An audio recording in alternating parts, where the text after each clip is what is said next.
تھوڑا قریب آ جائیے، پیچھے کافی لوگ ٹھہرے ہوئے، تو آ جاؤ قریب آ جاتے ہیں، سامنے ہٹ جائیے تھوڑا تاکہ وہ لوگ بھی بیٹھ سکے. آ جاؤ بچوں.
احسن بن محمد عبد الرحمن حبوب خلان جامع جامعہ وخطیب جامعہ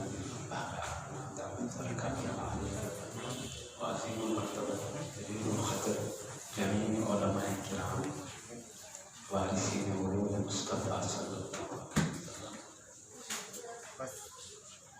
اور بزرگان ملت و بامیان محفل برکاتہ العالمین قابل قدر جلیل سامعین کرام حفظهم اللہ تعالی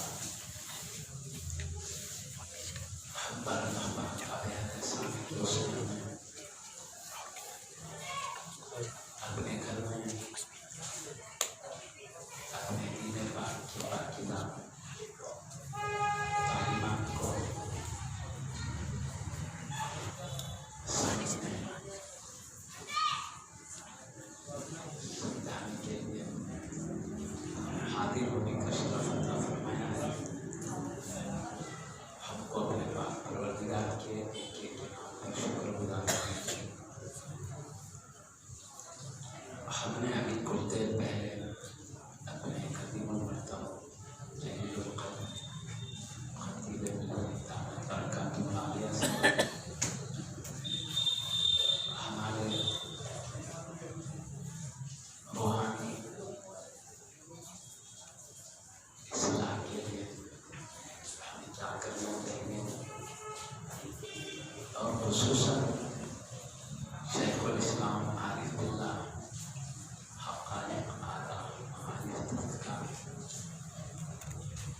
حامد محمد انوار اللہ فاروقی علیہ رضوان نے امت مصطفیٰ صلی اللہ علیہ وسلم کی فلاح اور کامیابی کے لیے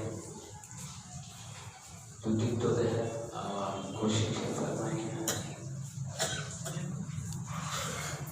تفصیل سے ذکر شریف سننے کا شرف حاصل کیا ہے. ہمارے لیے جو کچھ ہم سنے ہیں اس پر عمل کر کے ہی ہم اپنے مقصد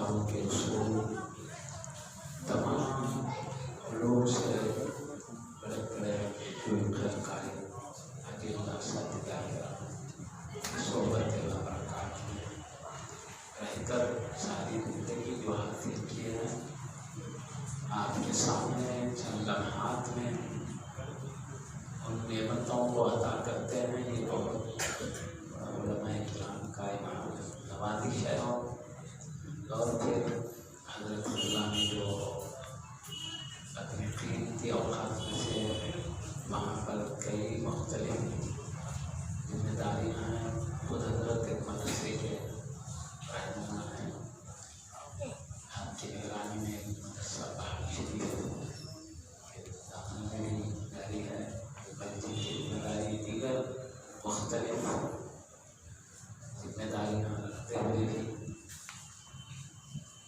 اپنے باقی علوم سے وہ معلومات کر رہے تھے۔ علماء کرام کے ارشادات عالیہ پر عمل کریں، نصیحتوں پر عمل کریں، انشاءاللہ یہ ہمارے لیے خیر ہے، ہمارے لیے بھلائی ہے۔ یہ علماء کرام ہمارے ہی ہدایت کے لیے، ہماری کامیابی کے لیے جو کچھ ارشاد فرماتے ہیں،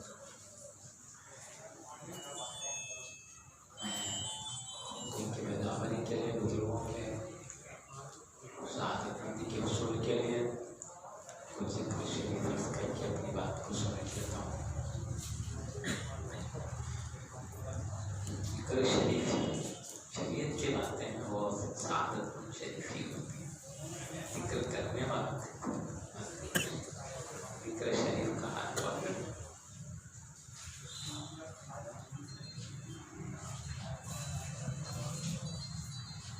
آپ اس دنیا کی وجہ دیکھیے، اللہ نے کیوں بنایا اور کتنے وقت کے لیے بنایا، اس پہ غور کر لے تو ہم کو اپنی زندگی کیسے سنوارنا ہے اس میں ساری نعمتیں جنت کے اندر موجود ہیں۔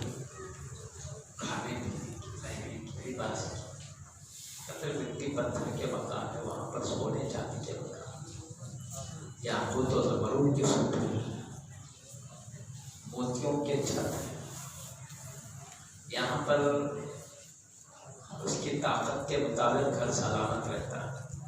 بعض بنیادوں کی یہ طاقت ہوتی ہے اس کی مٹیریل کے لحاظ سے کہ 50 سال کے بعد پھر توڑ کے نیا بننا پڑتا ہے، بعد میں اور قوت ہوتی ہے 100 سال کے بعد، 300 سال کے بعد، اس کے بعد وہ گرنے لگ جاتی ہے دیواریں۔ اور جنت کے جو گھر ہے ہمیشہ کے لیے تعمیر ہے، وہ کبھی گریں گے نہیں، نئی تعمیر کی حاجت نہیں پڑے گی۔ اتنی اعلیٰ نعمتیں وہاں ہے، محلات ہے، وہاں کا لباس آج تک کسی نے دیکھا ہے نہ اس کے تصور میں آئے، دیکھنے کے بعد ہی پتہ چلے گا کہ وہاں کی بجائے ایک ڈکار دے دو تو اس سے وہ خوشبو ہوگی کہ فرشتے سونگنے کے لیے آئیں گے۔ اور وہاں کا پانی، اس کا کیچڑ، چمکتے موتی اس پانی کا کیچڑ ہے تو اندازہ کرو پانی کا کیا حال ہے۔ وہاں پر ایسی عظیم نعمتیں ہیں کہ نہ کسی آنکھ نے دیکھا ہے، نہ کسی ذہن نے سوچا ہے، بس دیکھے تو ہی پتہ چلے گا۔ ایسی بڑی نعمتوں سے نکال کر یہ مصیبت والی جگہ میں کیوں بھیجا ہے اللہ؟ سوال کو فرشتے وہی کہے، فتنہ فساد کی جگہ، خون خرابہ کی جگہ، انسان جا کر خون خرابہ کرے گا، فتنہ فساد کرے گا، اللہ تو انسان کو خلیفہ بناتا ہے، کو نہیں بناتا۔ یہاں کے ماحول کے لحاظ سے بات کرے تو یہ تاریخ جگہ، خطرناک جگہ اللہ کیوں بھیجا ہے؟ صحیح عمل، صحیح عقیدہ لے کر اس کی دربار میں آنے کے لیے بھیجا۔ عمل اچھا ہونا، عقیدہ اچھا ہونا، اور جس کے دو اچھے ہوئے وہ اللہ کا دوست ہے۔ الا ان اولیاء اللہ لا خوف علیہم ولا هم يحزنون، سنو بے شک اللہ کے دوستوں کو نہ کوئی خوف ہے اور نہ وہ قیامت کے دن رنجیدہ ہوں گے، کیونکہ ساری زندگی ایسی برباد کر کے وہاں گئے, کچھ نہیں ملا تو رہ ہوگا. کیوں میں نے قیمتی زندگی کو برباد کیا؟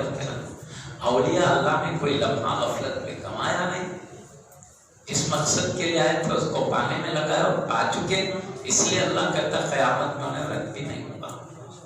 ایک کون ہے ولی؟ اللہ نے دو ہی کلمات بتایا, الذین آمنوا وکانوا یتقون, جو ایمان لائے اور تقوی کی زندگی گزارا, یہی ولی ہے. باقی سب خوشخبریاں آ گئے, لہم البشریٰ فی الحیاۃ الدنیا وفی الآخرہ, ان کو دنیا کی زندگی میں بھی خوشخبری ہے, آخرت یہاں بھی شان وہاں بھی شان. لا تبدیل لکلمات اللہ, اللہ کی بات بدلنے والی نہیں. اللہ نوازش و کرم کی بات کر رہا ہے, نواز کے رکھے بدلنے والی. ذالک هو الفوز العظیم, اللہ کے دوست بن جانا ہی بڑی کامیابی ہے. تو اپنے کو اچھے عمل اچھے عقیدے لے کر رب کی دربار میں حاضر ہونا ہے, یہ مقصد سے لے جانا دنیا ہے. تبارک الذی بیدہ الملک, برکت والی ہے وہ ذات جس کے قبضے میں سارے ملک ہیں. وَهُوَ عَلَىٰ كُلِّ شَيْءٍ قَدِيرٌ, وہ ہر چیز پر قدرت رکھتا ہے. نہیں تھی جو وجود میں لایا پیدا کرا, اس پہ بھی قدرت ہے, ایسے چیزوں کو ختم کر دے اس پہ بھی قدرت. وَهُوَ عَلَىٰ كُلِّ شَيْءٍ قَدِيرٌ الَّذِي خَلَقَ الْمَوْتَ وَالْحَيَاةَ, وہ ذات جس نے موت اور زندگی کو پیدا کیا, لِيَبْلُوَكُمْ أَيُّكُمْ أَحْسَنُ عَمَلًا, تاکہ دیکھیں تم میں کون اچھے کام کرتے ہیں. اللہ کو تو ازل سے معلوم ہے کون کیسے کر سکتے کام, کیا کرتے ہیں. یعنی مطلب ہم کو دکھا دینا مقصد ہے, تم کیسے کام کرتے ہو تم ہی دیکھ لے کر آؤ, تاکہ میرے محبوب بندوں کو میں بڑے بڑے درجات دیتا رہوں گا. اس وقت یہ نہیں بولنا اللہ ان کو دے رہا ان کو نہیں دے رہا, ارے انہوں کیا کرے تم وہ بھی جانتے ہیں, تم کیا کیے وہ بھی جانتے ہیں, تم کو دکھانا کہ تم مطلب ہے نا. اب سوال یہ ہے, دنیا میں ہم اچھا عمل اچھا عقیدہ اپنانا چاہتے ہیں, تو دنیا میں مختصر لفظوں میں اس کر دیتا ہوں, دنیا میں ہمارے دو دشمن ہیں. یہ باہر کا دشمن ایک اندر کا دشمن. سیدی محدث دکن رضی اللہ تعالیٰ عنہ فرماتے ہیں باہر کا دشمن شیطان ہے, اندر کا دشمن نفس ہے. اور آپ فرماتے ہیں کیسے میں نے سنا کہ دو دشمن ایک جگہ جمع ہو جاتے ہیں تو جو گل کھلاتے ہیں وہ دیکھنے کا, یہ دونوں تماشا کرتے ہیں, نفس اور شیطان. یہ باہر کا اپنے سے باہر رہتا ہے, نفس اندر, وہ آ کے اندر خود کے اس میں مل کے کام کرتا ہے.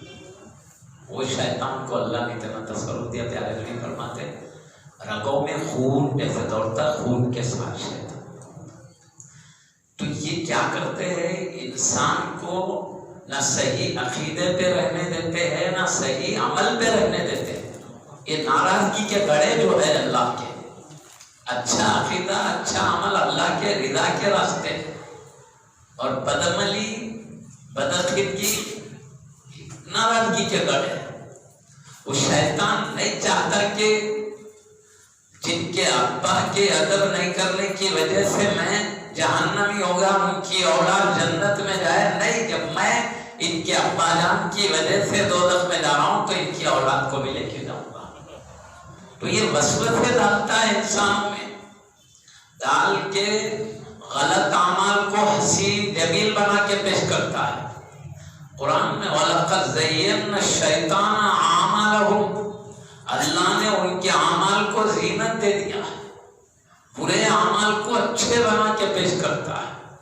تو اس طرح آدمی بدعقیدگی کو شیطان اچھا بنا کے پیش کرتا ہے, بدعمالی کو اچھا بنا کے پیش کرتا ہے, تو اس کو لذت پیدا کرتا ہے, تو آدمی اس میں مست رہتا ہے. کل حزب بما لدیہ فرحون, اللہ فرماتا ہے ہر گروہ جو کچھ اس کے پاس ہے اسی میں مست ہے.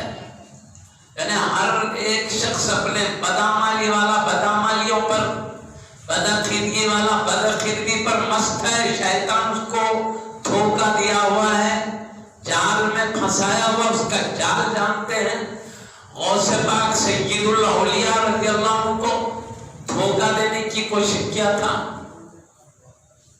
آسمان پر پورا مشرق سے مغرب تک نور چمکنے لگا. آواز آ رہی ہے اے عبد القادر گیلانی میں تمہارا اللہ ہوں. تمہاری ریاضتیں مجاہدات اتنے پسند آئے کہ میں نے سب کے لیے جو حرام کیا ہے وہ تمہارے لیے جائز حلال کر دیا ہے. تو حضرت نے کیا کیا؟ غوث پاک رضی اللہ عنہ ملعون تو اللہ نے شیطان رکھی بولتے سامنے آیا آگے ڈلے کی شکل میں کیا کہتا ہے؟ میں نے کئی لوگوں کو بڑے مرتبے پر پہنچتے جا رہے تھے وسوت ڈال کے ایسے گرا دیا. وسوت ڈال کے بولو بڑے بڑے مرتبوں پہ جانے والوں کو گرا دیا بول رہا. اب سمجھے اس بات کو، یعنی مطلب ہر ایک کو چوکنا رہنا پڑتا. گرا دیا، آپ کو آپ کے علم نے بچا دیا. تو آپ نے کہا مجھے میرے رب کے کرم نے جیسا کیا. تو اب میں کیا کرنا چاہتا ہوں؟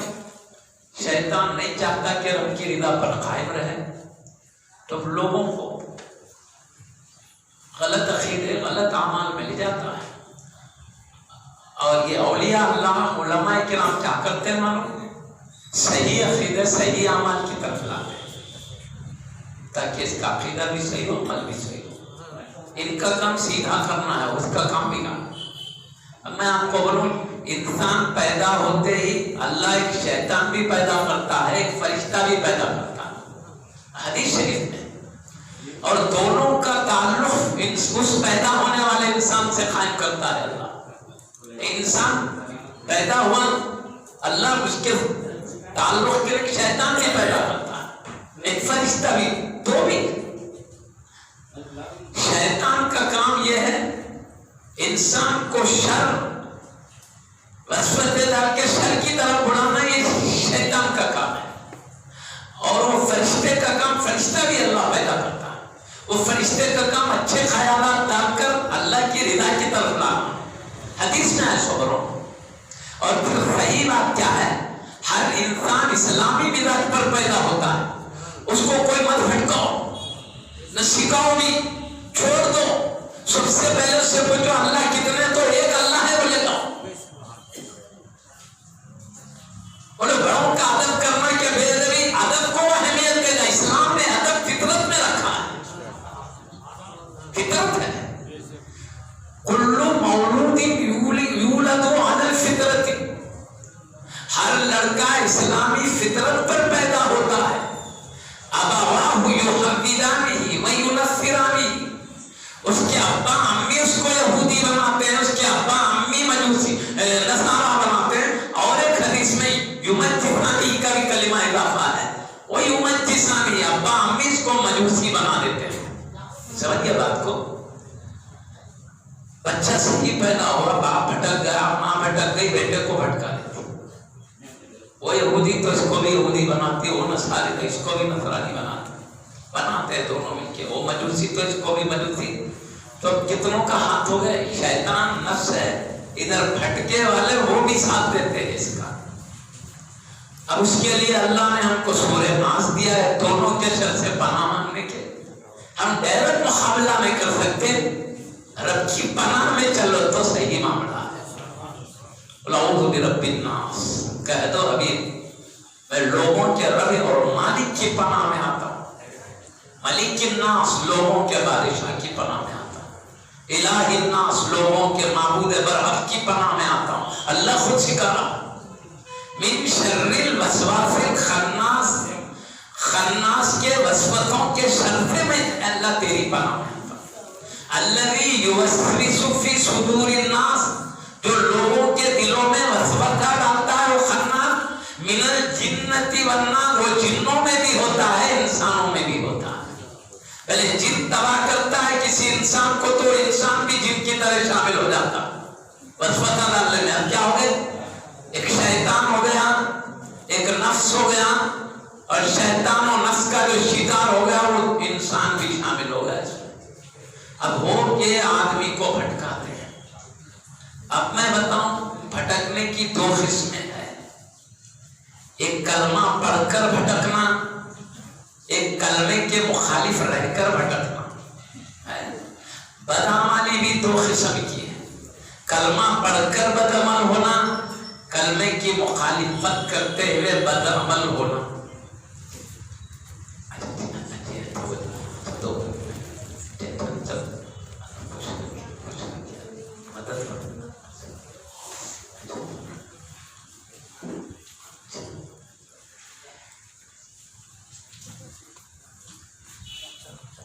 تو اب ہوئے بھٹکانے والوں میں انسان بھی شامل ہوئے، شیطان بھی، نفس بھی، یہ تینوں کو اللہ نے،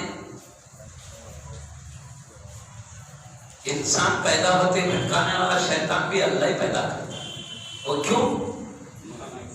زمین میں ہم کو بھیجا ہے امتحان کے لیے، آزمائش کے لیے، تاکہ ہمارا امتحان کرے۔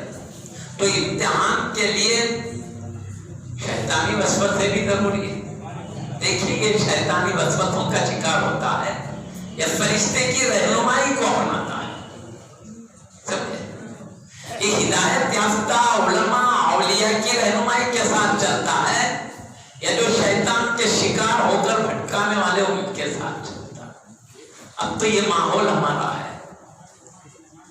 کئی بار ہم نے اپنے باصفہ علماء کرام سے سن چکے ہیں، کلمہ پڑھنے والوں میں بھی بدعمل بھی ہے، بدعقیدہ بھی۔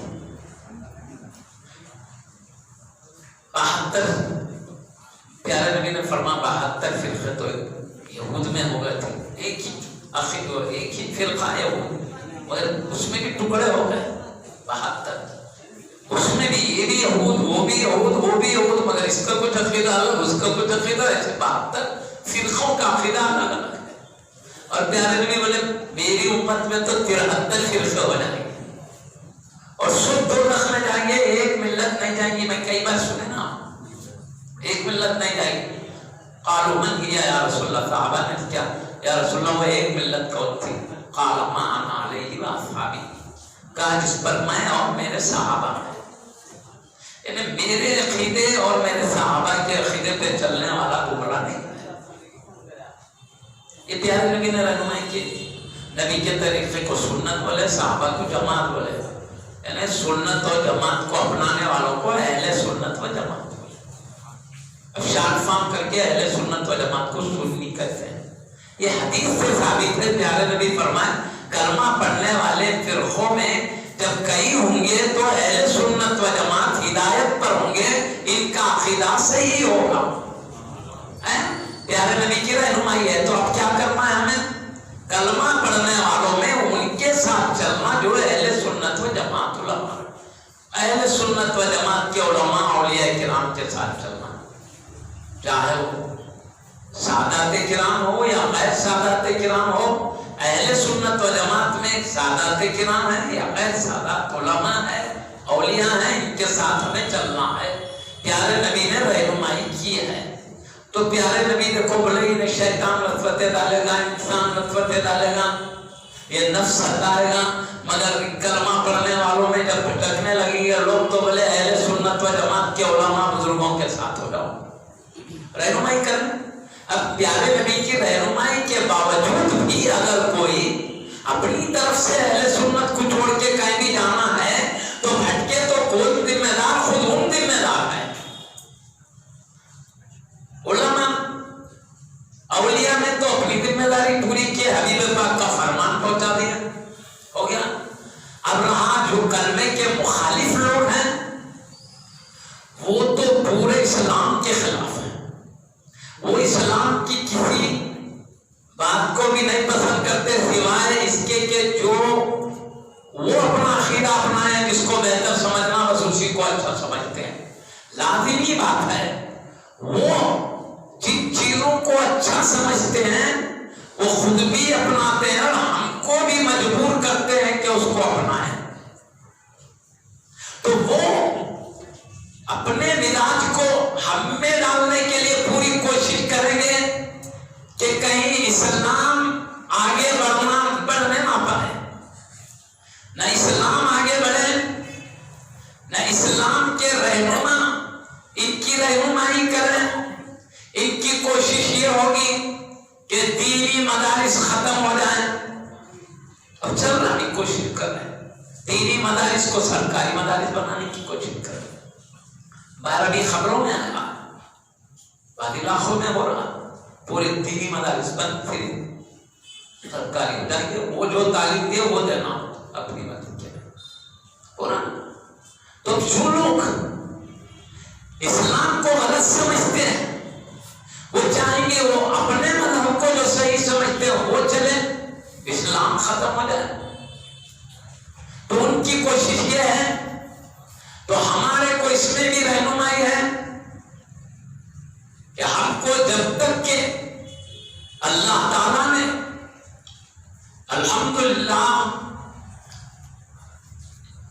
دنیا کے کوئی خطہ اس وقت ایسا نہیں ہے جو اسلام پہ عمل روکا جا رہا ہے۔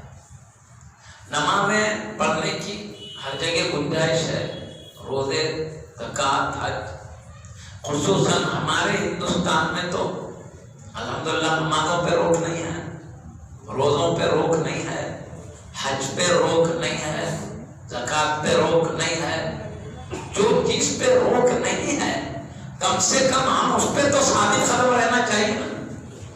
باقی جب مجبور کر دیا جائے دنیا کے کسی علاقے میں مسلمان کو، تو وہاں پر بھی جہاں تک ہو سکے اپنی مال لٹ رہی ہے تو لٹا دے، اپنی جان لٹ رہی ہے تو لٹا دے، اپنا خاندان لٹ رہا ہے تو لٹا دے، مگر اسلام کو لٹنے نہ دے۔ یہ آخری مقصد ہے اسلام کا۔ ہم سب کچھ لٹا سکتے ہیں، اسلام نہیں لٹا سکتے، یہ آخری کوشش ہے۔ ہم مٹ جائیں گے، ہماری دولت مٹ جائے گی، ہمارے خاندان مٹ جائیں گے، لیکن ہم اپنے ہاتھوں سے اپنے اسلام کے خلاف نہیں ہوں گے کبھی۔ صحیح ہے نا؟ تو ہم کوشش یہی کرنا ہے، چاہے اسلام کو نہیں پسند کرنے والے اسلام کو میٹنے کے لیے جتنی کوششیں کریں، ہماری ذمہ داری یہ ہے کہ اگر اسلام بچانے میں دولت لٹ سکتی ہے تو لٹ جانے دو، کنبہ لٹ سکتا ہے تو لٹ جانے دو، اپنی جان مٹ جا سکتی ہے تو مٹ جانے دو، لیکن اپنے قلب سے اسلام کی شمع کو بجھنے مت دو۔ کوشش کرنا۔ اس کے لیے ہمارے سماج کے جو بزرگ مفکر حضرات ہیں اور جو ہمارے علماء بزرگان دین ہیں، وہ ہمارے اسلام بچانے کے لیے جو رہنمائی کریں گے اس کے ساتھ ساتھ چلتے رہیں۔ سمجھے بات کو کیا کرنا ہے؟ میں اندر کا حال تو بول دیا، زیادہ پیچیدگیوں میں جانے کی ضرورت نہیں۔ پیارے نبی بولے اہل سنت و جماعت رکھتے ہیں، اس کو اپنوں بس دوسروں سے بچو، اور کیا کرتے۔ اب باقی علماء بزرگوں کی ذمہ داری ہے، جو بھٹک رہے ہیں ان کو سمجھانا، یہ آپ کی ذمہ داری نہیں ہے۔ کیوں؟ آپ گمراہ کو سمجھانے جائیں گے، آپ خود علم نہیں رکھتے، بجائے آپ سمجھانے کے آپ خود گمراہ ہو جائیں گے، یعنی آپ اس کو اپنی طرف لانے کے وہ اپنی طرف لا لینا۔ کیوں؟ علم والا ہی بتا سکتا ہے کہ کہاں گمراہی ہو رہی، ہدایت کہاں ہے۔ عوام کا کام گمراہوں کو جا کے ہدایت دینا نہیں ہے، عوام کا کام ہدایت یافتہ علماء کے زیر لگی رہنا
گمراہ لوگوں سے ان کی کتابوں سے بچنا.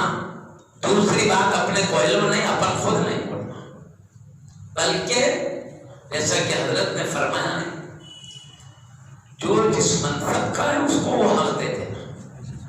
علم والے وہ حق رکھتے ہیں، علم والے کام اپن اٹھ کے بولنے لگ جانا تو اپن کیا برابر نہیں ماننا. کئی وقت ہوا ایسا. غلطی کون کرتا ہے؟ کم علمی سے ایک حق پرست بھی کرتا ہے نا، پورے حق پرستوں پہ بات ہو جاتی ہے. لوگ پورے حق پرست کو وہ غلط کرا تو سب پہ آتے ہیں. اس لیے علماء کی ذمہ داری ہے جو علم رکھتے ہیں. اور کبھی بھی آپ حضرات جو عوام ہے علم نہیں، ان لوگ عقیدے کے بارے میں علم نہیں ہے، صحیح اعمال احکام بھی نہیں جانتے. وہ لوگوں کو نہ احکام بتانا ہے نہ عقیدہ سمجھانا ہے. ان کی ذمہ داری یہ نہیں ہے. ذمہ داری احکام جاننے والا احکام بتا سکتا ہے، صحیح عقیدہ جاننے والا عقیدے کی رہنمائی کر سکتا ہے، اور خود تقوی پہ ہے وہ واز کر سکتا ہے. واز کے لیے بھی عمل کر کے واز کرے تو واز کا اثر ہوتا ہے. تو یہ بھی ہے کہ واز سے پہلے عمل کرنا ہے. اس لیے حضور غوث پاک رضی اللہ تعالیٰ محفل ہے اب واز کرتے کیونکہ عمل کر کے کرتے تھے، ایسا اثر ہوتا. کئی جنازے نکل جاتے تھے. حضرت سیدنا امام اعظم ابو حنیفہ رضی اللہ عنہ کے پاس ایک بیمار آیا، آ کے بولا حضرت یہ بیماری ہے. تو حضرت بتانا چاہتے تھے کہ شکر کا استعمال مت کرو. تو بولے 3 دن کے بعد آؤ میں جواب دوں گا. بولے 3 دن کے بعد آئے تو کیا کرے؟ بولے شکر مت کھاؤ انشاءاللہ شفا ہو جائے گی، پیٹھی چیز مت. ارے حضرت جب ہی بولتے ہیں نا 3 دن کے بعد کیوں بولے؟ بولے تو بولے میں خود شکر کھاتا ہوں، میں کیسا بولوں مت کھاؤ. میں 3 دن تک شکر نہیں کھایا، اس کے بعد نصیحت کروں. تو وہاں اس کے لیے بھی کیا ہے؟ زہد و تقویٰ ضروری ہے. زہد و تقویٰ اور احکام بتانے عالم ہونا ضروری ہے، عقیدہ بتانے ماہر ہونا ضروری ہے. نہیں سمجھے؟ تو جب کہیں رہنمائی ہوتی ہے، اور رہنمائی کیا ہے؟ یہ انبیاء کرام کا منصب ہے. انبیاء کرام نے اور قوموں کی رہنمائی کی ہے. ان کی ہدایت کون کی؟ انبیاء رسول اعظام کی. انہی کی ذمہ داری تھا پوری قوم کو صحیح راستے پر لانا، صحیح عقیدہ صحیح عمل بتانا.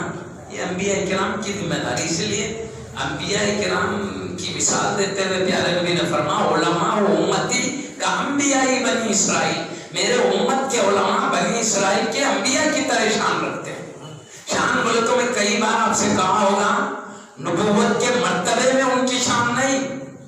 شان کہنے پہلے انبیاء ہی رہنمائی کرتے تھے، ان کی امت نہیں کرتی تھی، ذمہ داری ان کی نہیں تھی. صرف نبی ہی ہدایت کرتے تھے قوم کی. صحیح اعمال صحیح عقیدے صحیح احکام پہنچانا، رب کے تمام احکام کو پہنچانا صرف نبی کرتے تھے، امت نہیں کرتی تھی. لیکن حبیب کی یہ امت کی شان یہ ہے، پیارے نبی فرماتے بنی اسرائیل کے نبیوں کی طرح امت کا حال ہے. مطلب جیسے وہ نبی رہنمائی کرتے تھے قوم کی، صحیح احکام سمجھانا صحیح عقیدہ بتانا اچھے اعمال کی رہنمائی کرنا جو انبیاء کرتے تھے، میری امت کے علماء اولیاء کرا کریں گے ہدایت کرنے میں ان کی طرح. اور بنی اسرائیل ایک وقت میں ایک جگہ نہیں، کئی نبی تھے ایک وقت میں، مگر جگہ الگ الگ تھی، علاقے الگ الگ تھے. ہر نبی اپنے اپنے علاقے سے رہنمائی کرتے تھے. تو یہ امت کی بھی شان یہی ہے، ایک عالم نہیں، اللہ کئی علماء کو پیدا فرمائے گا. ہر علاقے کے لیے ان کا انتخاب ہوگا. ہر عالم ہر ولی اپنے اپنے علاقے سے رہنمائی کریں گے تو ان کی ہدایت پوری کائنات میں چمکتی رہے گی. اسی لیے ہم دیکھتے ہیں اس حبیب کی امت میں اولیاء اللہ مختلف علاقوں میں بٹ کر امت کی رہنمائی کرتے رہے. اب دیکھیے ایک ایک زمانے میں ہمارے سیدی تاجدار اہل سنت شیخ الاسلام والمسلمین عارف باللہ حقائق آگاہ معارف دستگاہ سیدی امام احمد سیدی امام انوار اللہ شاہ فاروقی علیہ رحمت رضوان، اللہ کے حبیب نے دکن کے لیے انتخاب کیا. تو ابھی ہم نے حضرت کی شان، حضرت کے جو امت کی حفاظت کے تفسیر سن چکے ہیں. پھر ان سے پہلے حضرت قبلہ نے بھی حضرت کے نورانی خدمات کا ذکر بیان کیا ہے انتہائی کم الفاظ میں لیکن کوزے میں سمندر کو. اور پھر تفسیر تھے وہ بار بار وقت کے لیے کر رہے تھے لیکن اس وقت ضرورت تھی. ہمارے حسن بن محمد عبد الرحمن الحمومی دامت برکاتہ علیہ وقت کی ضرورت تھی. اس میں بغیر رہنمائی کے کوئی سیدھے راستے پہ نہیں چلتا. بکریاں یوں چھوڑ دو تو کدھر بھی چلے جاتے. بکریوں کے لیے ایک چرواہا چاہیے. تو اس طرح امت کو سیدھا لے کے چلنے رہنما ضروری ہے. یہ علماء یہ اولیاء اللہ نہیں ہوتے تو نہیں معلوم کون سے گڑھوں میں امت گر جاتی تھی. سمجھے نا بات کو. یہ علماء اولیاء اللہ کے انتخابات ہیں بتاتے رہتے تھے. ابھی کچوٹا شریف میں حضرت سیدی جہانگیر اشرف سمنانی رضی اللہ عنہ اپنے وقت میں ہدایت کرتے رہے. بندہ نواز گلبرگہ شریف میں اپنے وقت میں ہدایت کرتے رہے. غوث پاک رضی اللہ عنہ اپنے وقت میں اپنے مقام پہ اس طرح بزرگان دین مقربین بارگاہیں جو ہے وہ سب ہدایت فرماتے رہے. آج سے 100 سال پہلے کی زندگی دو سیدی امام انوار اللہ شاہ فاروق علیہ الرحمٰن نے جو اسلام کی حفاظت کی علم کی شمع روشن کی کسی پہ چھپا. ادھر شمالی ہند سے امام مجدد ملت امام اہل سنت سیدی امام احمد رضا قبلہ رضی اللہ عنہ نے جو خدمات کی اللہ نے انتخاب کیا. ادھر سے انہیں ادھر سے انہیں وہ اپنی جگہ خدمات کرتے رہے. وہاں کی ضرورت کو اللہ نے ایک ولی سے پورا کیا, یہاں کی ضرورت کو یہاں. اور انہوں نے کسی ایک خاندان قبیلے کے لیے خدمت نہیں کی, سو امت کے لیے کی. اس لیے ان کی تعلیم آج صرف ہندوستان نہیں پوری کائنات میں ہوئی. اسی طرح مجدد ملت امام احمد رضا قبلہ خاص اپنے علاقے کے لیے خدمت نہیں کی, پوری امت مصطفیٰ کے لیے. اس سے ان کی تعلیم بھی پوری دنیا میں جب ہوئی. مطلب اللہ تعالیٰ اپنے دوستوں اپنے مقربین سے ایسے نازک وقت میں جبکہ دنیا اور امت کو تباہ کرنے پہ لگے, گمراہ لوگ بدعقیدیوں کے گڑھوں میں ڈالنے میں لگے, ضرورت کے مطابق اللہ نے انتخابات فرمائے. میں بتاؤں آپ کو حضور غریب نواز رضی اللہ عنہ کو ایسے وقت میں اللہ نے حبیب کے ذریعے انتخاب فرمایا جبکہ ہندوستان میں ہر طرف شرک و کفر کے اندھیرے پھیلے تھے. تو اس وقت حضور غریب نواز رضی اللہ عنہ شرک و کفر کو مٹنے کے لیے اپنی پوری کوشش کی تو ہر طرف اسلام کے انوار کو ہندوستان میں چمکایا. بندہ نواز رضی اللہ عنہ کو اس وقت رحمانی ہر طرف پھیل گئی تھی. آپ نے قلوب کو منور کیا. وقت کے بڑے بڑے ولی آپ کی بارگاہ سے ولی بن کر چمکے. سیدی امام انوار اللہ شاہ فاروق علیہ رحمۃ الرضوان, سیدی امام احمد رضا قبلہ رضی اللہ عنہ, یہ وہ مبارک یہ زمانے ایک زمانے کی مبارک ہستیاں ہیں کہ ان کے زمانے میں بدعقیدیاں بہت پھیل گئی تھی. پیارے نبی کی عظمتیں, اولیاء اللہ کی شان, اہل بیت کرام صحابہ کی عظمتیں سینوں سے نکل رہی تھی. تو اللہ نے ان کو ادب و احترام کے لیے صحیح عقیدہ لو کلمہ پڑھنے والوں میں بدعقیدگی پھیل گئی تھی, ان کی حفاظت کے لیے انتخاب کیا. ان کی کتابوں میں زیادہ زور اسی طرح نظر آتا ہے. آپ سیدی باقی جامعہ قبلہ کی کتاب دیکھو, امام حضرت وہ دور میں تھا, اس وقت کے اولیاء کے لیے کام بھی وہی تھا. سمجھے بات کو. انہوں نے کیا یہ ہستیوں نے ہر ایک اپنے اپنے علاقوں سے حفاظت کی. تو میں عرض کر رہا تھا کہ بنی اسرائیل کے نبیوں سے مثال اس لیے دی ہے, بنی اسرائیل میں ایک وقت میں کئی انبیاء تھے, ہر ایک کا علاقہ اللہ کی طرف سے متعین تھا, وہاں ہدایت کی ذمہ داری تھی. تو حبیب پاک نے اس امت کے علماء کو بنی اسرائیل کے نبیوں سے اس لیے مثال دیا جیسے ایک وقت میں نبی کئی ہوں گے, میری امت میں اولیاء علماء بھی کئی ہوں گے ہدایت کے. تو یہ مثال کثرت کو بتانے کے لیے اور ہدایت پہنچانے کے معاملے میں دی گئی ہے, مرتبہ نبوت میں مثال نہیں دی گئی ہے. نبوت میں ان کے برابر نہیں, نبوت ایک الگ منصب ہے, بلکہ نبوت کو مان کر ہی ولی بنتے ہیں, عالم بنتے ہیں. سمجھ بات. اور ایک بات ہے ہمارے اسلام میں, ایک عمر میں بھی کوئی بڑا ہے تو اور کوئی علم میں بڑا ہے اور ادب بڑھ جاتا ہے, ولایت کی منزل میں ہے اور ادب بڑھ جاتا ہے. اس طرح منصب عزت جیسے مقامات بڑھتے ہیں ادب بڑھ جاتا ہے. تو ہمارے جتنے بزرگان دین علماء کرام ہیں نا سب ہم کو ادب احترام کی تعلیم دی ہے, تعظیم تکریم کی تعلیم دی ہے, اور اہل سنت کی خاص نشانی ادب ہے. یہ ہاتھ سے بچ جانے دو. اب دوسرے لوگ ہیں اہل سنت کے پاکیزہ قانون کو بیٹھتے ہیں. آپ بچ کے رہیے, میں زیادہ نہیں بولتا. پیارے نبی کی نصیحت کے بعد کسی نصیحت کی ضرورت ہے کیا نہیں؟ پیارے نبی بولے 100 گمراہ ہوں گے, اہل سنت و جماعت نہیں ہوں گے, بول دینا پہلے. اب پیارے نبی کی رہنمائی کیا, ہم صرف پہنچا رہے ہیں آقا کا ارشاد. ہم یہ قانون نہیں بتا رہے, قانون مصطفیٰ بتائیں, قانون کو ہم پہنچا رہے ہیں. کون ہدایت پہ کون گمراہ پر. تو یہ علماء کرام ہی سنبھالتے ہیں. اور میں بتاؤں آپ کو, گمراہ لوگ اپنے علماء, اپنے رہنما, جس کو یہ رہنما سمجھتے ہیں, ان کی عظمت, ان کی عزت, ان کی شان قوم کے دلوں میں ڈالتے ہیں. کیوں؟ ان کی کتابوں کی عظمت دل میں ڈالتے ہیں. کیوں؟ تاکہ ان کی کتابیں پڑھیں, ان کے گمراہوں کی باتوں کا اعتماد کریں. تو اس سے کیا ہوگا, آدمی ہمارا ہم عقیدہ ہو جائے گا. گمراہ لوگوں کی یہ کوشش ہے. تو ہم اہل سنت کی بھی کوشش یہ ہے, ہم اپنے باصفہ علماء جو اہل سنت کے علماء ہیں, اہل سنت کے علماء کی جو کتابیں ہیں, ہم بھی یہی کوشش کرتے رہیں گے کہ ان کی عظمتیں قوم کے سامنے بتائیں, ان کی کتابوں کی شان بتائیں, تاکہ وہ گمراہ کرنے کے لیے ان کی عظمتیں بتا رہے ہیں تو ہم بچانے کے لیے ان کی عظمتیں. تو اس طرح ہم اپنے باصفہ علماء کرام, اولیاء اللہ اور ان کی نورانی نصیحتوں, کتابوں کی عظمتوں کو بتاتے رہیں. یہی قانون پر چلتے رہے. ہمارے علماء کرام نے اپنے اپنے موقع پر سیدی حضور بانی جامعہ علیہ رحمت الرضوان کے عرصہ شریف 29 جمعہ اولا کو آ رہا ہے. اس سے شریف مطلب طریقہ 4 بجے سے لے کر ختم القرآن کی رسم ہوتا ہے. اس کے بعد چادر گل ہوتی ہے. ہمیشہ جلسہ بہترین ہوتا تھا. یہ حالات کی وجہ سے پہلے تو تعلیم ایسی جمع ہے وہ نہیں ہوئی ہے.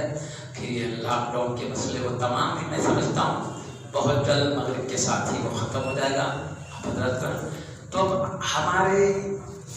جب ہمارے بزرگوں کے اس کا موقع آتا ہے تو خاص طور پر بزرگوں کی عظمتیں, ان کے قدمات, ان کی شان اس لیے بتاتے ہیں تاکہ قدر کریں. آج ہم ان کو آنکھوں سے نہیں دیکھ سکتے ہیں, لیکن ان کی پیاری کتابیں محبت سے پڑھو تو یوں معلوم ہوگا حضرت رونق افروز ہوتے ہیں. پھر حضرت نے ایک بڑا مدرسہ قائم کیا عبداللہ. حضرت کے فیض یافتہ علماء لاکھوں کی تعداد میں صرف ہندوستان نہیں پوری دنیا میں چمک کر ہدایت کا کام کر, علم پہنچانے کا کام کر. یہی حال ہر ولی کا. ہمارے اہل سنت کے ہر عالم ایک کام کیے ہیں. انہوں نے اپنی زندگی کو امت کو علم پہنچانے میں, مدارس قائم کرنے میں, اور ان کے اخلاق, ان کے اعمال, عقیدے سنوارنے کی کوشش میں لگائے ہیں. ہمارے اہل سنت کے ہر عالم خصوصاً جو ولایت کے مراتب پر فائز ہیں بہت قابل اکرام, اور ہمارے لیے ان کا ادب سعادت مندی کا سبب ہو جاتا ہے. تو انہوں نے یہی کوشش کی کہ امت صحیح علم پائے, صحیح عقیدہ پائے, صحیح اعمال پر چلے. لیکن ساتھ میں اہل سنت کے علماء بزرگان دین میں جو جن بزرگوں سے فیض پائے ہیں, جو جن بزرگوں سے فیض پائے ہیں, اس فیض کو پہنچانے کا انداز سنجیدہ ہو, باوقار ہو, تاکہ ان کی وجہ سے بزرگ بدنام نہ ہونے پائیں. اپنے اپنے بزرگوں سے جن کتابوں سے, جن بزرگوں کی کتابوں, ہر اہل سنت کے بزرگ اپنے ہیں. ارے ہر مومن اپنا ہے, گناہگار بھی ہے تو اپنے ہے. علماء اولیاء تو بڑی بات ہے, لیکن ان سے جن بزرگوں, جن بھی علماء اور بزرگوں سے جنہوں نے فیض پایا ہے. اب لازمی بات ہے ادھر کے علاقے میں رہنے والے لوگ ادھر کے علاقے کے بزرگوں, ادھر کے رہنے والے ادھر کے علاقوں کے رہنے والے بزرگوں سے مل پائیں گے, ان کی کتابوں سے فیض پائیں گے. اور جن کی وسعت زیادہ یہاں سے وہاں تک پہنچے گی، کتابیں بھی پڑھیں گے، وہ بھی پڑھیں گے، یہ بھی پڑھیں گے، ان کا معاملہ الگ ہے جو زیادہ وسعت رکھتے ہیں. لیکن بعض اتنی یہاں کی ہمارے بزرگوں کتاب پڑھ سکتے ہیں، ادھر کے بزرگ ادھر کے لوگ وہاں کے بزرگوں کے پڑھ سکتے ہیں، یہاں کے نہیں. لیکن جو بھی بزرگوں کے فیضان سے مالا مال ہو اس کو پہنچانے کے انداز میں ایسی بات نہ ہو جائے جس سے بزرگوں کے اوپر انگلی اٹھانے کا مزاج بن سکے. مطلب میرے کہنے کا یہ بات وقت ہوتا ہے کیا ہوتا ہے، ہمارے بزرگ نے کوئی اہل سنیت کو بچایا، ہمارے بزرگ نے ہمارے ایسا بولنے سے کیا ہوتا معلوم، اب دیگر جو علاقے کے بزرگوں پہ کیا گزرتا عام طور پہ ایسا ہوتا ہے. اسی طرح غالباً حضرت نے اشارہ کیا، اس سے سنبھلنے کے لیے میں رہنمائی کروں. اعلیٰ حضرت نے اہل سنیت کو بچایا لیکن انہوں نے ہی بچایا، دوسرے نے بچایا ایسا مطلب نکل انہوں نے بچایا، وہ نہیں ہوتے تو چلے. ایسے سے کیا ہوتا معلوم، ہمارے پاس یہ بزرگان نے کیا کیا تو مزاج کیا بدلتا معلوم، بولنے کا انداز ہمارا غلط ہو رہا، کدھر بات چلے جا رہی، بزرگوں کے خلاف چلے جا رہی. اس سے بچوں کے بزرگوں پہ اب ان کے تو انہوں کے آما پہ تھوڑا کر لے، ہمارے ایسا ہوتا نہیں معاملہ. ہم ہی نے کیا، انہوں نے نہیں تو وہ جذبات میں آگے انہوں نے کیا کیا تھوڑا ہم نے کیا، یہ بات آنے نہ دے. بولوں میں میری بات سمجھ رہے، جو اپنے علماء بزرگوں سے فیض پائے ہیں اس کو پہنچانے کا انداز سمجھیں. اگر ہمارے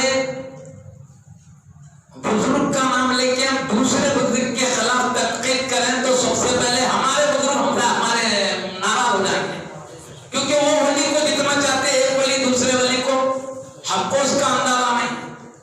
اور وہ بزرگ کا نام لے کر ہم ہمارے ادھر کے بزرگوں کے عظمتوں ان کے علم کی پوزیشن پردے میں رکھنے کی کوشش کریں تو سب سے پہلے ہمارے ادھر کے علاقے کے بزرگ نہیں، جن بزرگوں سے ہم نے فیض پایا ہے وہی بزرگ سب سے پہلے ہم سے ناراض ہو جائیں گے، کیونکہ ان میں آپس میں گہرے محبت کے تعلقات ہیں.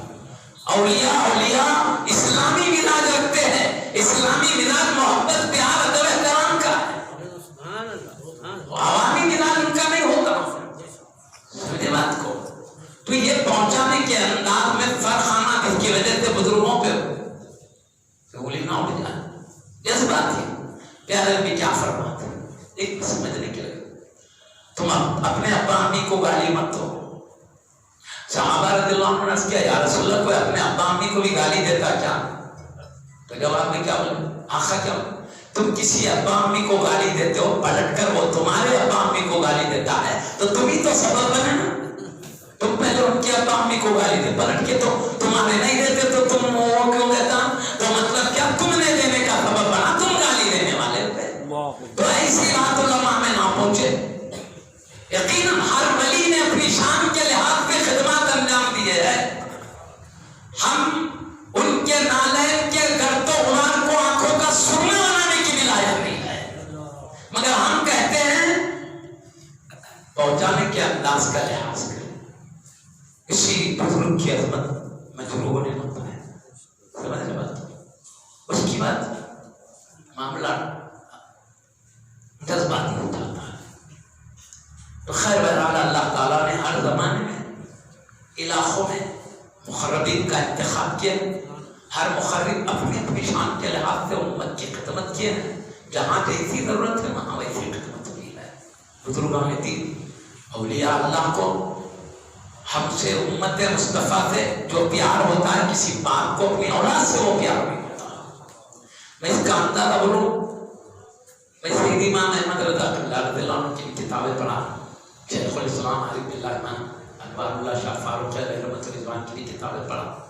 دونوں کا اندازہ ایک جیسا ہے، بالکل ایک جیسا.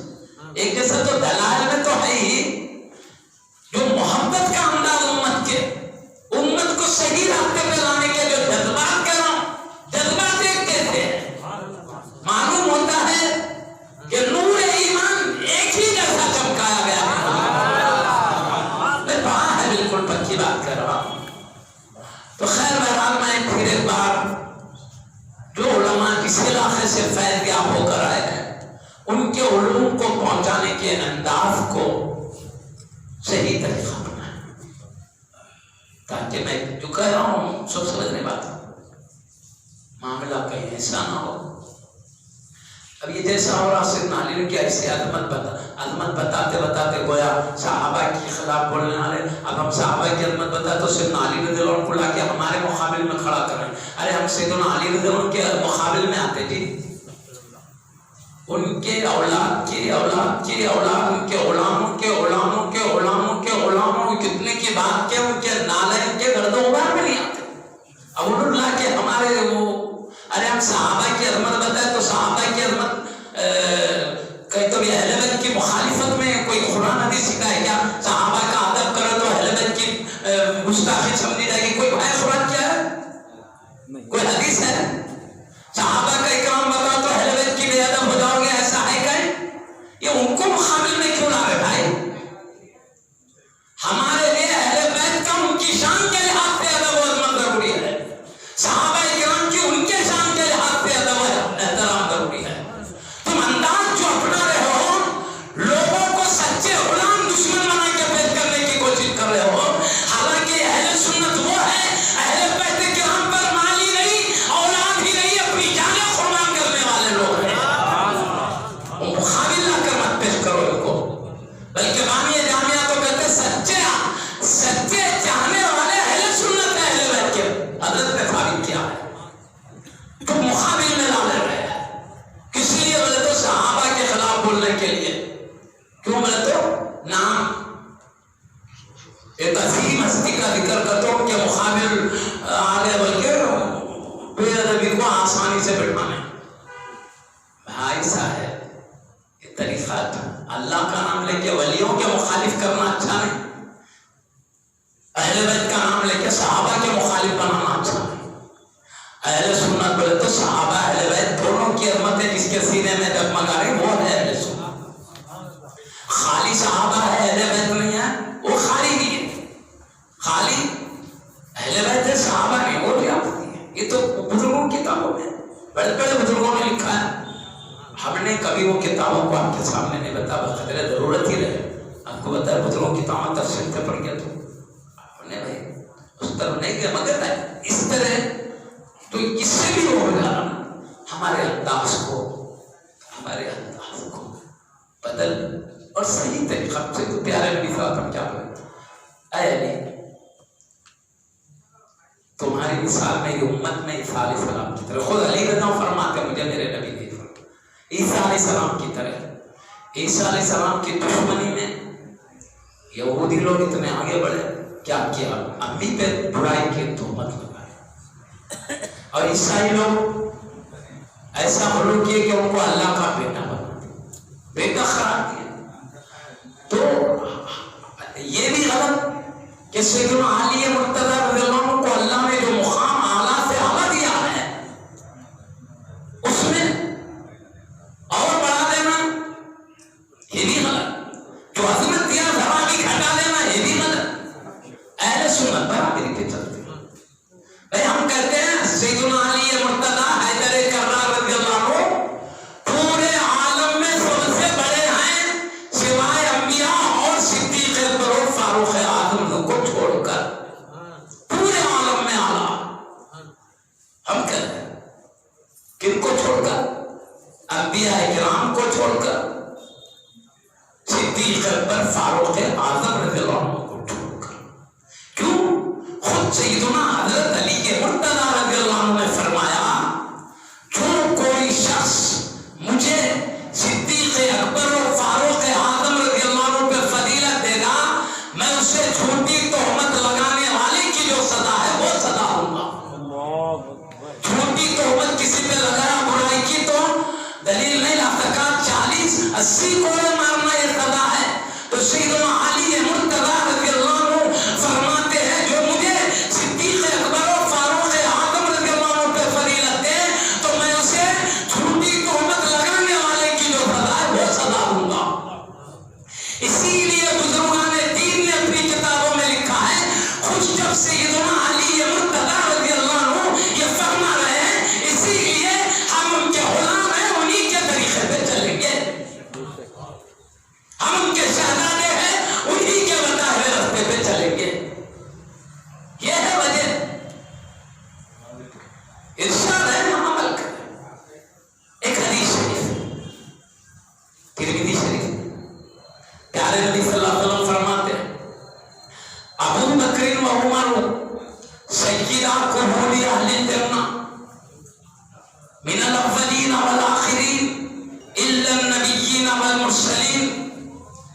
ابو بکر عمر سارے جنتی بوڑھوں کے سردار ہیں. جنتی بوڑھوں سے مراد شرح یہ کی گئی ہے کہ دنیا میں جو بڑی عمر پا کے انتقال کر گئے، جو دنیا میں بڑی عمر پا کے انتقال کر گئے، ان سب کے سردار ابو بکر صدیق و عمر فاروق اعظم رضی اللہ عنہ ہے. اور کیا سنو، من الاولین والآخرین، اولین آخرین سب میں، اولین آدم علیہ السلام سے لے کر قیامت تک سب میں بڑھ کر یہ درجہ جنت میں بڑی عمر پا کر پردہ کرنے والے سب میں بڑا درجہ صدیق اکبر فاروق اعظم رضی اللہ عنہ کا ہوگا. تو سوال پیدا تھا، انبیاء کرام رسول اکرام بھی تو بڑی عمر میں پردہ کر گئے، کیا ان کے بھی؟ تو اللہ کے حبیب نے کہا سوى النبیین والمرسلین، سوائے نبیین و مرسلین کے سب سے بڑے آپ، نبیین اور مرسلین کے علاوہ. اس وجہ سے ہمارے تمام بزرگوں نے، علماء نے، محدثین نے، مفسرین نے، فقہاء نے آپ کو سردار کہا، پوری امت کا صدیق اکبر فاروق اعظم کو. اس لیے خطبوں میں پڑھتے افضل البشر بعد الانبیاء بالتحقیق. اس میں حضرت سیدنا علی مرتضیٰ کی عظمت پر کہاں کھیلا ہے؟ حضرت نے جو ہم کو حکم دیا وہ ہم چلے، بزرگوں نے جو شریعت پہ کو بتا وہ چلے. مقابل میں لا کے بلا وجہ کے ہمارے آقا کو، ہمارے جد امجد کو، ان کو لا کے ہم کو ان کا دشمن ثابت کرنے کی کوشش کرتے ہو، یہ ناحق ظلم ہے بہت بڑا. اپنی اپنی حفاظت کرے لوگ. ہاں چند جزئیات ایسے بھی ہیں جس میں صدیق اکبر فاروق اعظم رضی اللہ عنہ کو بعض جزئیات میں وہ چیزیں نہیں ملی ہیں جو سیدنا علی مرتضیٰ رضی اللہ عنہ کو ملی ہے.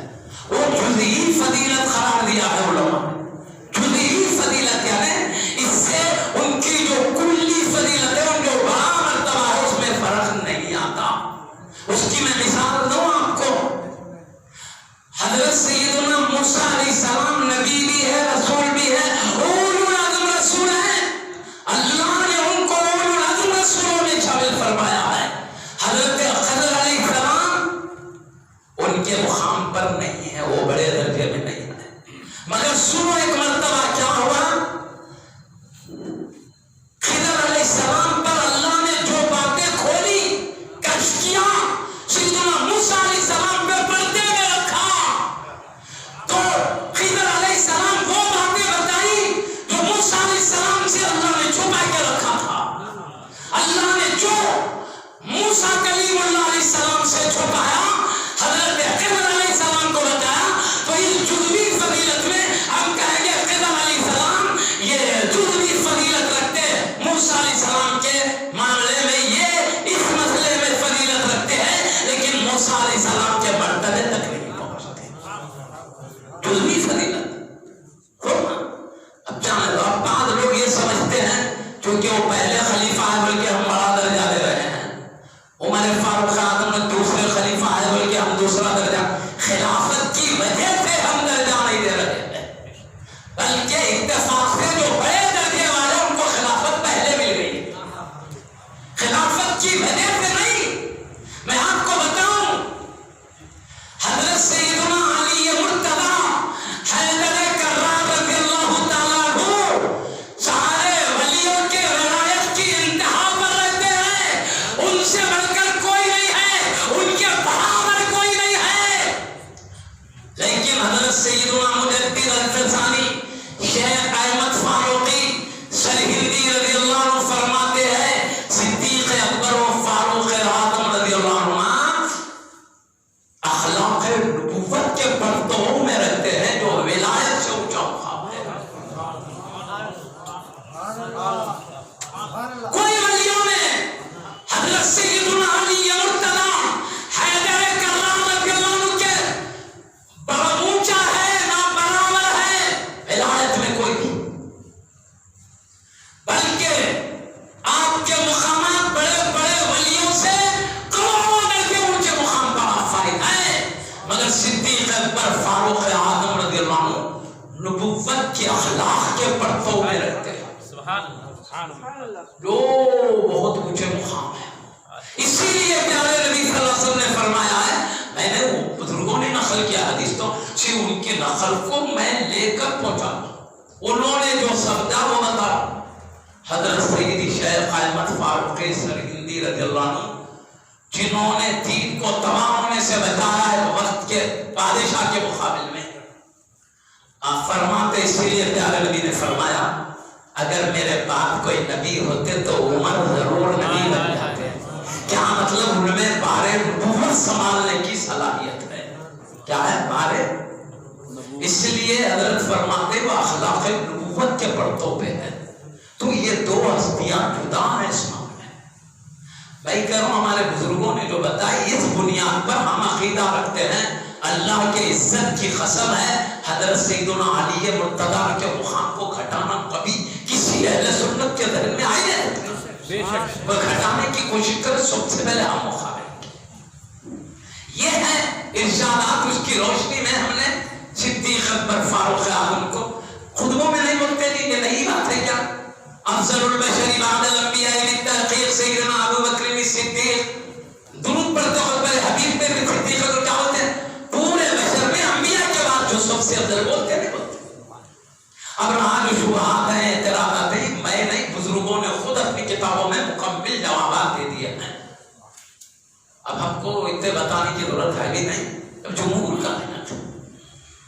اب اپن دیکھو نا بھی تراویح میں بھی دیکھو 4 رکعت ہوتے، ہم اپن کس کا نام لیتے ہیں؟ پیارے نبی کا نام لیتے ہیں۔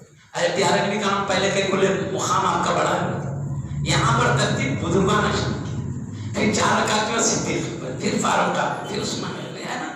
یہاں پر جو ترتیب ہے اہل سنت کی متفقہ تو بزرگانہ شان، اس کو لحاظ میں لایا گیا ہے۔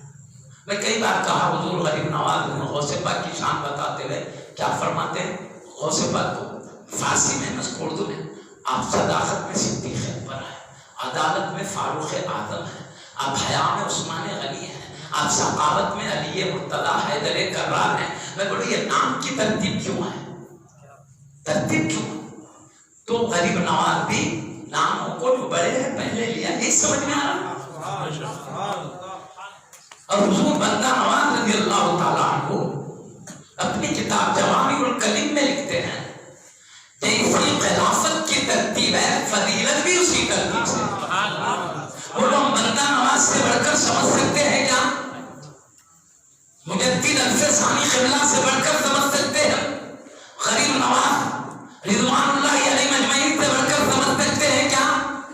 غوث پاک رضی اللہ عنہ تو اپنی کتاب ہی لکھ دیا ہے، کتاب بولے تو اپنی کتاب میں خاص طور پر ہی نقل فرمایا صحابہ کی خدمت صدیق اکبر کا مقام۔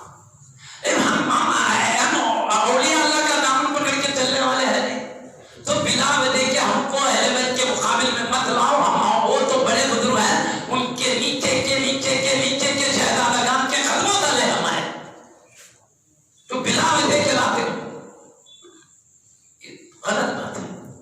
غلاموں کو آقا کے مقابل میں لانا بلا وجہ کے، ابھی صحابہ کا ادب کرو بولے کہیں کرو بولے نبی نے حکم نے یہاں پہنچا، سو ہوا بھائی، لڑائی ہوئی، قتل ہوئے، سو ہوا، اس کے باوجود مصطفیٰ نے ان کے اکرام کا حکم دیا ہے، تعظیم کا حکم دیا ہے، بے ادبی سے بچنے کا حکم دیا ہے۔ تک ہم حبیب پاک کی عظمت کے خلاف ہونے والے جوابات اولیاء کی شان بیچ میں صحابہ کو لے کے آئے ہیں تو مجبوراً بولنا پڑنا، اے بھائی ادب باقی کر دو، ہم کو بولنے کی ضرورت کہیں کو پڑتی۔ ہم نے بڑے بڑے بزرگوں کے طریقے پہ چلنے والے، جو لوگ گمراہ لوگ ہیں وہ لوگ اپنے طریقے پہ چلتے ہیں۔ ایک شخص کا واٹس ایپ تھا، وہ بخاری کو نہیں مانتا، بولا کرو اگر میں بخاری مسلم ماننا ہوتا تو ابو بکری عمری ہوتا، بلکہ واٹس ایپ میں نہیں آتا۔ وہ کیا کیا ثابت کرا نہیں بولوں آپ کو، بڑا اس میں دکھا تھا۔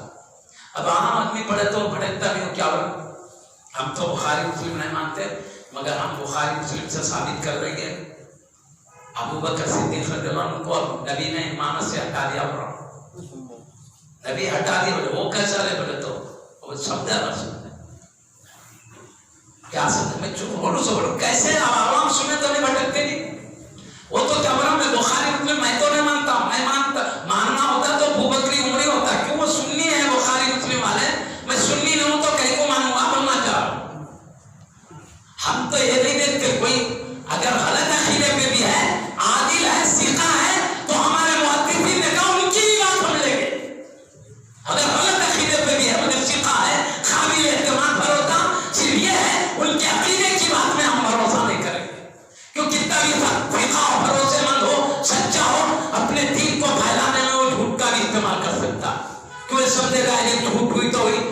میری طرح ہدایت پہ ہوں گے، اپنی گمراہی کو ہدایت سمجھ کے ہدایت پہ ہوں گے، ان کے جھوٹ بولنے کا احتمال ہے.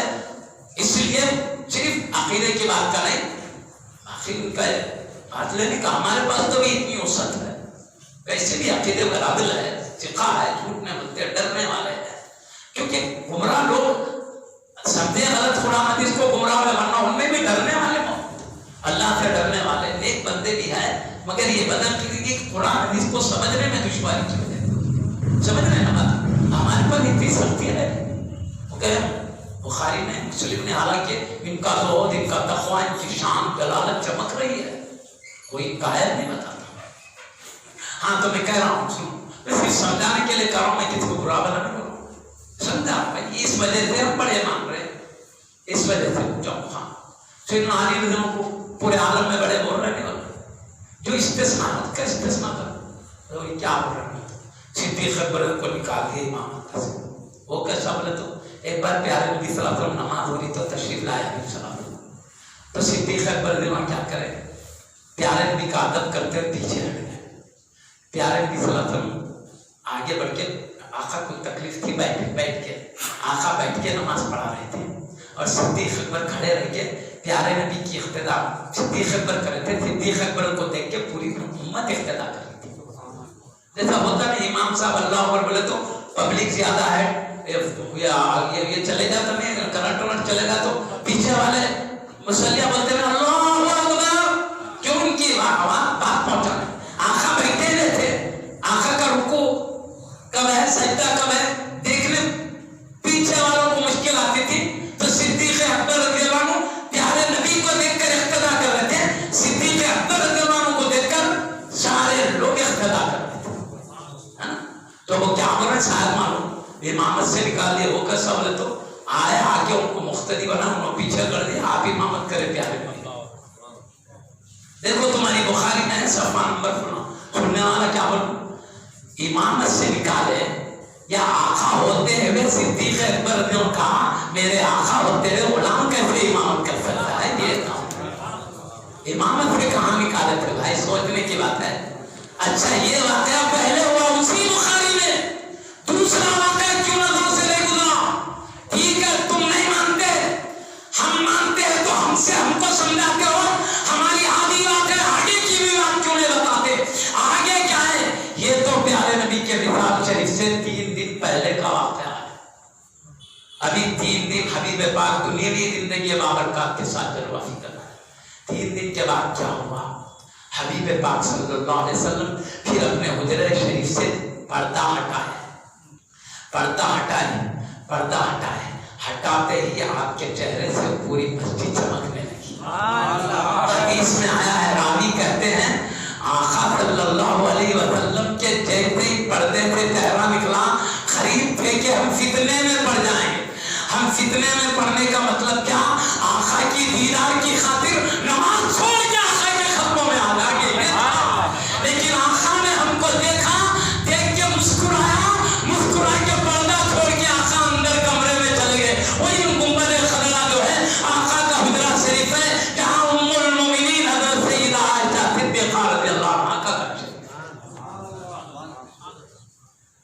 وہاں تو مسکراتے ہوئے دیکھے چلے گئے. آپ بولو اس وقت امامت کون کر رہے تھے، صدیق اکبر رضی اللہ عنہ کر رہے تھے. اگر امامت سے نکالا تھا 3 دن پہلے تو 3 دن بعد دیکھ کے مسکرایا کیسے مصطفیٰ نے. کہاں آدھا دیکھتے ہو، 2 آنکھ پیدا کرو اچھی طرح دیکھنے کی طرح.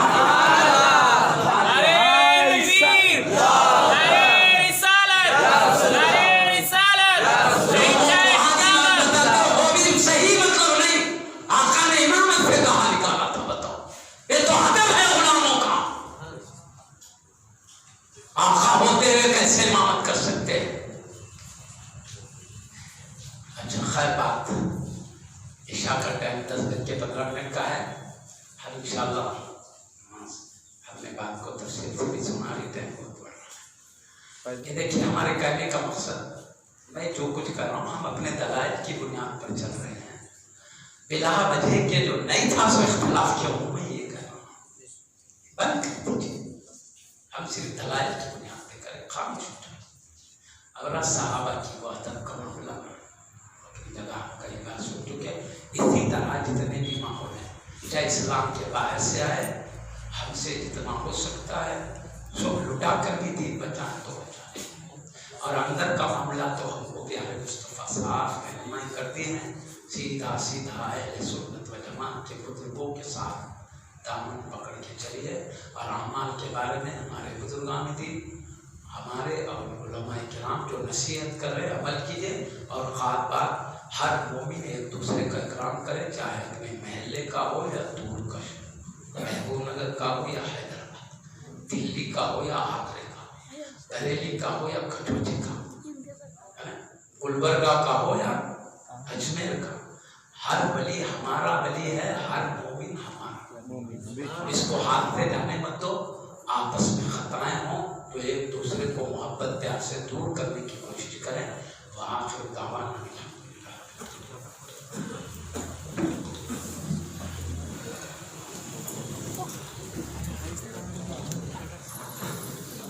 شکریہ ادا کرتے ہیں. اور الحمدللہ بڑوں کا ادب کرنا اور احترام کرنا, چاہے وہ شمالی عید کے جنوبی عید ہو, تو الحمدللہ آج کے بیان سے ہم نے ایک کے بعد